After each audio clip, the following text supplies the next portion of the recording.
Hi friends, இன்றைக்கி சஷ்டி விரதம் முடிஞ்சு மறுநாள் 7வது நாள் சாமிக்கு திருக்கல்யாணம் பண்ணுற நாள். இன்றைக்கி நம்ம வீட்டில் சாயந்தரம் படையல் போட என்னென்ன செஞ்சுருக்கோம் பார்க்கலாம் வாங்க. சாயந்தரம் 6 மணிக்கு மேலே தான் படையல் போட்டு கும்பிட போகிறேன். மணி 3 மணிக்கு எல்லாத்தையும் செய்ய ஸ்டார்ட் பண்ணிவிட்டேன். 6 மணிக்குள்ளே எல்லா வேலையும் முடிச்சிட்டேன். வெள்ளை சாதம் செஞ்சுருக்கேன், சக்கரை பொங்கல் செஞ்சுருக்கேன், சுட சுட பாயாசம் ரெடி பண்ணியிருக்கேன், கொஞ்சமாக தயிர் சாதமும் ரெடி பண்ணி வச்சுருக்கேன்.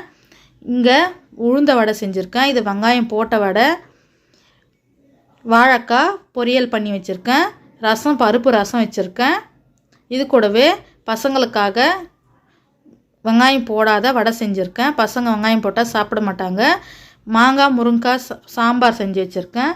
இவ்வளோதாங்க நம்ம வீட்டில் சாமிக்கு படையல் போடுறதுக்கு ரெடி பண்ணி வச்சுருக்கேன். இதில் உங்களுக்கு பிடிச்சிருந்தா லைக் பண்ணிவிட்டு நம்ம சேனலை மறக்காமல் சப்ஸ்கிரைப் பண்ணிக்கோங்க. பாய்.